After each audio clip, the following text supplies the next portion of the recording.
The living room is where you make life's most beautiful memories. But your sofa shouldn't be the one remembering them. The new life-resistant, high-performance furniture collection from Ashley is designed to withstand all the spills, slip-ups, and muddy paws that come with the best parts of life. Ashley high-performance sofas and recliners are soft, on-trend, and easy to clean. Shop the high-performance furniture in-store or online at ashley.com. Ashley, for the love of home. You're listening to a Mint podcast brought to you by HT Smartcast.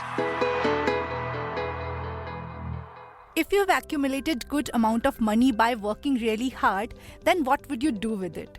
Would you buy an expensive gadget or maybe an expensive dress, or would you save or invest it? My guess, most people in their 20s would love to splurge it, would love to buy an expensive gadget or dress, right? So that's my understanding of how people in their early 20s operate. And today I have with me Abhishek Kumar. He is a registered investment advisor and founder of SahajMoney. Welcome to Why Not Mint Money, a personal finance podcast where we help you understand basic money concepts and share strategies for you to build your wealth. So let's get started with your money journey. Welcome, Abhishek. Thanks, Aprajita and team, for having me here. Glad to be here and looking forward to having an interesting discussion on how money works for youngsters. True. So what is your experience of speaking to people in their early 20s or late 20s? What do they know about money? So it's a mixed bag. There are people who approach us who are aware where they're missing in their life and they're concerned about their future. So there are a set of people who approach for this reason. There are a set of people who already got into a debt trap and they want to come out of that. So splurging on BNPL, like buy now, pay later, or credit card kind of, let's say, expenses pile on. And then they find it difficult to manage even their day-to-day expenses. So it's a mixed bag for us. Okay. And the way we go about it is addressing one thing at a time. Right. So share about maybe any anecdote of your story or a client story where someone was stuck really deep in debt and their background, were they single or married or what sort of profile? Sure. Any client story that would give a message to people listening this podcast. Yeah, so we had a young client. She was into her early 20s. What happened is, but of course, youngsters have their needs of splurging on latest gadget and all. And also, it's a kind of a race where you're trying to... Right, fear of missing out. Yeah, so it's a peer pressure or family pressure, whatever you call it. You want to prove that you've arrived in world. Okay. Many times that leads to taking on too much of debt. And then that is what happened in this case, the client that approached us. The way it was that at a point of time, she had 5 different cards and she was running behind on payments for all of them. Then she started looking for BNPL, which is also a kind of a credit card. You have to make the payment, and all she was able to do was make the minimum payment, and her interest on the outstanding amount which came out piling. What we did with her is to first understand which is the most expensive interest that she was paying. So we tried to ask her to ask help from her parents or family member to take some temporary loan so that she can pay off this early as possible. Once she did that, then she started giving back the money to her parents, and then she came out of it. That gave her some standing and gave the confidence of coming out of these kind of situation in future as well. And now what, has she started her investment journey out of that trap and moving towards investments? Not immediately, because that was our first ask even before asking someone to invest, is to build an emergency corpus so they can tide over the situation, like going forward in future as well. Yeah. So what happens is if you don't have an emergency corpus and you're out of job for a while, that's a big risk, right? You have to go back to your family, ask for money, and all that happens, or you're running behind on credit card payment. If you run a risk of getting into that trouble again. Correct. So keeping an emergency corpus, at least 6 to 12 months of running expenses, gives a space where you don't have to immediately start selling or liquidating your investment in future. So that is what we suggest. So she's on a path to build her emergency fund now, and soon she will start on the path of investment on a monthly basis as well. Right. And I've observed that people in their 20s, they feel that they have all the time in the world. many years ahead of them when they retire.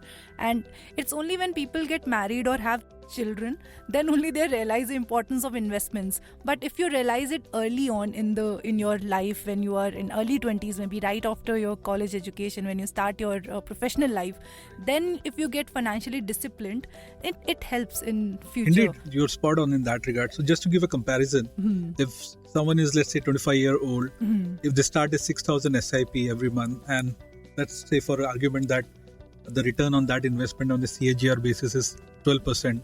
Right. If that happens over, and the person is going to retire by the age of 60, so that is 35 years of compounding. One could reach a corpus of 4 CR by just investing 6,000 for the next 35 odd years. But when you do that at age of 40 and planning to retire at 60, you just have 20 years of investment life left, right? Then you have to start with a much higher amount, which would be, in my calculation, would be around 40 odd K. So you can compare. If you start early, you just reach that target amount of 4 CR by the age much of 60 by just investing 6,000 every month. Whereas if you do it at the age of 40, you need 40,000 rupees every month for the next, let's say, 20 odd years. So that's where power of compounding works, and not many, we read about it in schools, but how does it actually applied in your life? Not really, not many people. True. In schools, even teachers don't tell us about that. Yeah, they try to teach, but it becomes too complicated for people to understand the concept. It's just a formula that they know. The other day I was discussing it with some school children and they told me the formula, but not how to apply it. So I tried explaining it to them. I hope that they understood. Yeah, so the simple way to explain, I feel that that's how people would, or the youngster would understand it better, is the concept is that the interest also earns interest. That is how you can explain it. Interest, right. So apart from the money that you originally invested, the interest also earns interest, and that way the money grows faster. It's not just a simple interest where only the original investment earn interest. Right. So that is how, probably if they can explain in simpler terms, people will grasp it better. Right. And as registered investment advisors, you obviously would talk about goal-based investing. Indeed. You suggest that. Now, when for school children or for college students who are just starting out, what sort of goals should they have? Because they don't have a family and not really any responsibility on them. Then what sort of goals should they plan? I would suggest just start investing to build a discipline at that stage. You just spoke about building an emergency corpus. So having started with a new job, money flowing in, there's always new expenses to address. But building an emergency corpus first, at least that builds some kind of discipline.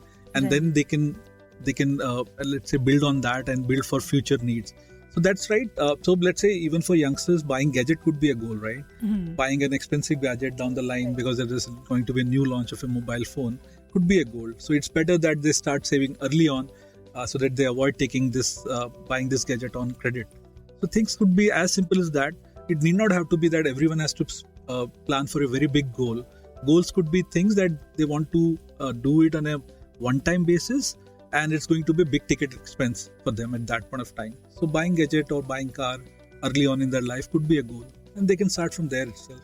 And let's also address this BNPL, buy now pay later thing, and zero cost EMI, and how do people get into debt trap, and understanding that psyche and then helping them out, that why it's a danger. Yeah, so it's all come to behavioral economics, right? If you become habitual to something, you continue doing it even, let's say, it is not beneficial for you. So I'm not comparing apples to apples, but if you, let's say, start smoking early on in your college life, those people continue to do that over a period of time. So that's how habit builds, right? Sometimes these habits build as a kind of convenience. So something that you can get at an instant using by just few clicks on your mobile phone. That's how BNPL builds habit, that you can buy things on credit and there will be a set date. If you pay by that date, you don't have to pay any, let's say, interest on that. But what if you start feeling behind on that?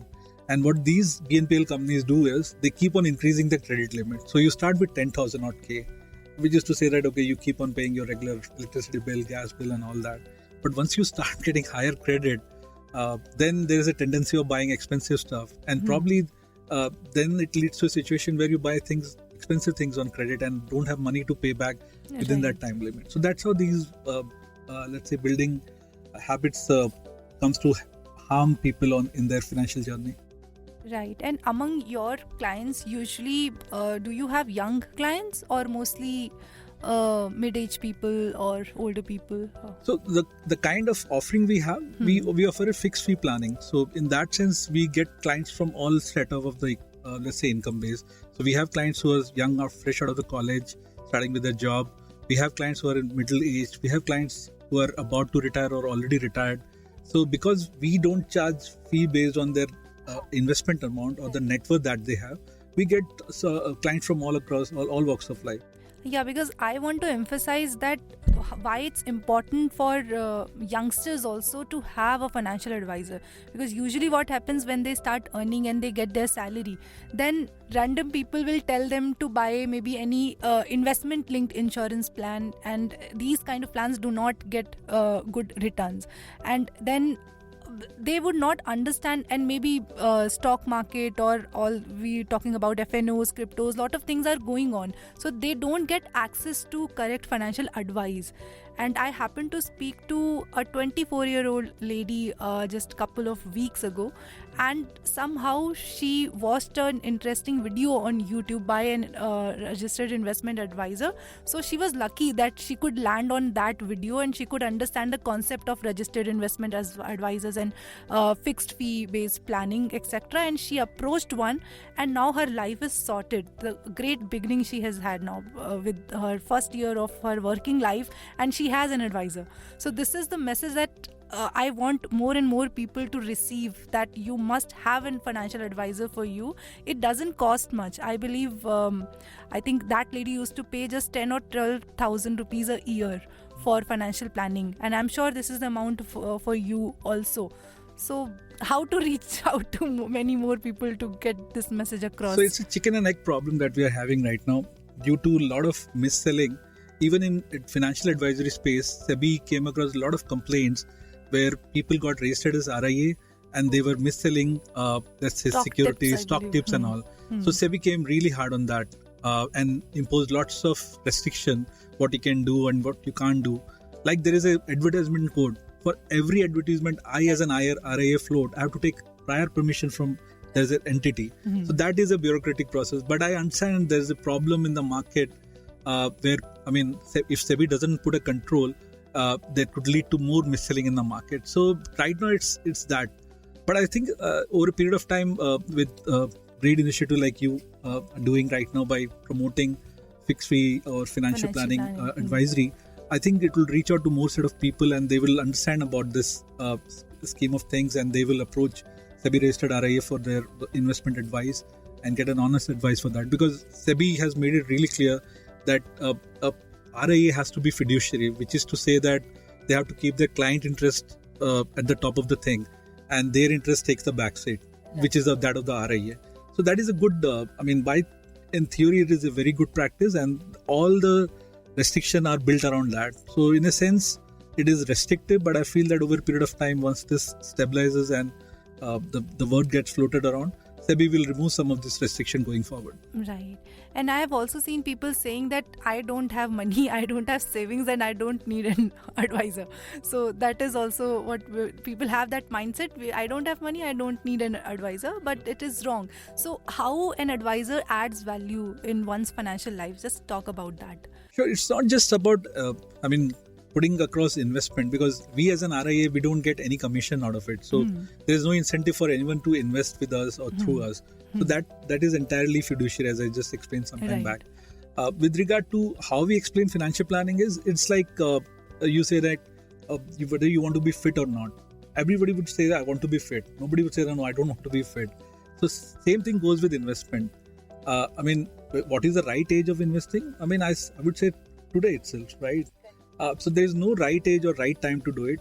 It has to be a continuous process. You don't be fit one day and not fit another day and then become fitter after 30 days, right? It's an ongoing process. So that's the way we should look at it. We bring value to the table. If you can understand this concept, that value is nothing but benefit minus cost. So there is a fee that you pay to us, which is a cost, which is a given. The benefit that you derive out of it is whether you got the right advice so that it leads to a situation where you miss, where you avoid making mistakes. So there is a famous saying, all I want to know is where I'm going to die so that I don't go there. No. So things like not buying a traditional life insurance policy with a higher premium and lower payout going forward. These are the kind of mistakes a financial advisor can help you avoid. Or let's say buying insurance early on in their life, because life could be very uncertain. So that even if they are quite young, but they have dependents and they would like to take care of them going forward. So buying insurance also is a benefit which they can derive by discussing with a financial advisor. So these are the few ways we help. So full-fledged financial planning. So any money query they have a person to discuss it with. Indeed, that's how this whole model is built around. It's not just going for insurance advice or let's say investment advice. It's a mixed bag. To an extent, it also involves tax planning, which helps you in saving more from whatever the income you're generating. So that is where comprehensive financial planning helps, because it addresses different facets of your life. Correct. And lastly, you brought up insurance. So people in their 20s, what sort of insurance should they have? Should they buy term, health, how? And also, people in their early 20s, they could very well be part of their parents' insurance. So that transition, when do they have to buy their own policy? You're very right. So let's say someone is part of their parents' insurance policy as a part of the family floater. By and large in India, the health insurance policy, the way it works is, by the time one is 25 years of old, they're considered as independent. So they can move out of the policy and they can carry all the benefit which has accrued, let's say pre-existing illness, waiting period and all. They don't have to start as a zero basis from that. So they can carry forward their parents' policy and move out of it and then build up a policy for themselves or let's say their future dependents going forward. So that's one of the way of doing it. Also in terms of insurance, it's not just the base policy which is going to be helpful. One should also look at augmenting it so that they are future ready in terms of inflation, because inflation will always reduce the value of the cover, right, going forward. So 5 lakh cover now might be sufficient for the parent, but let's say when this person who is 25 odd years old, he or she becomes let's say 60 years old, the value of money will go down. So they need to augment their cover. So by doing quick things like buying a super topper policy with the base cover as a deductible, they can enhance their cover. Things like with regard to life insurance, they might have dependent parent who are to an extent depend on their let's say kids' income for their sustenance. So if that is the case, then that makes a prime point for buying insurance early on to cover a situation where the parents can continue to have a decent lifestyle in absence of the kid going forward. So that is one of the ways. If that is not the concern, then probably they can skip term insurance for a while.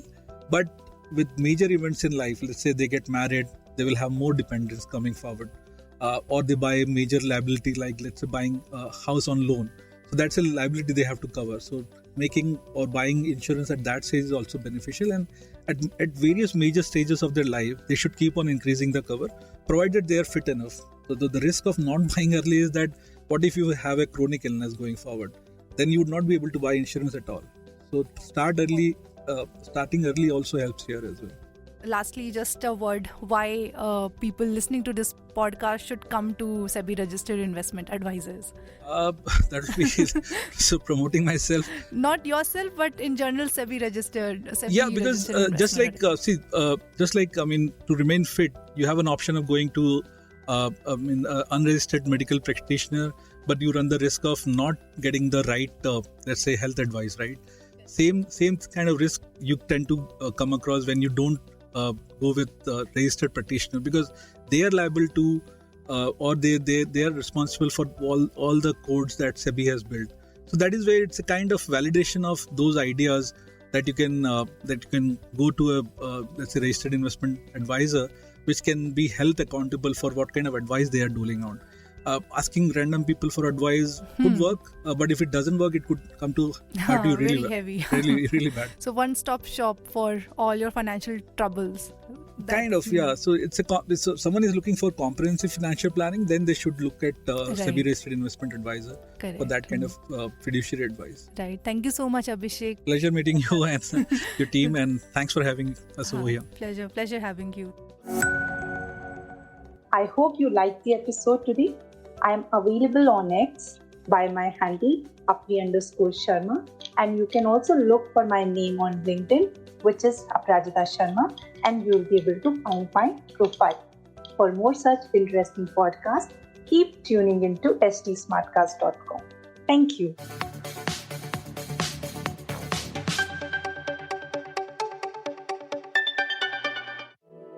To stay updated on this podcast, follow us at HT Smartcast on all the major social media platforms. To listen to more such podcasts, log on to www.htsmartcast.com. Whether you're a morning person or a bedtime procrastinator, everyone deserves a mattress that works for their style. And you'll find the best mattress for you at Ashley. The new Temper-Adapt collection at Ashley brings you one-of-a-kind body-conforming technology, making every sleep tailored to be your best. The collection also features cool-to-the-touch covers and motion absorption to help minimize sleep disruptions from partners, pets, or kids. Shop the all-new Temper-Adapt collection at Ashley, in-store or online at ashley.com. Ashley, for the love of home.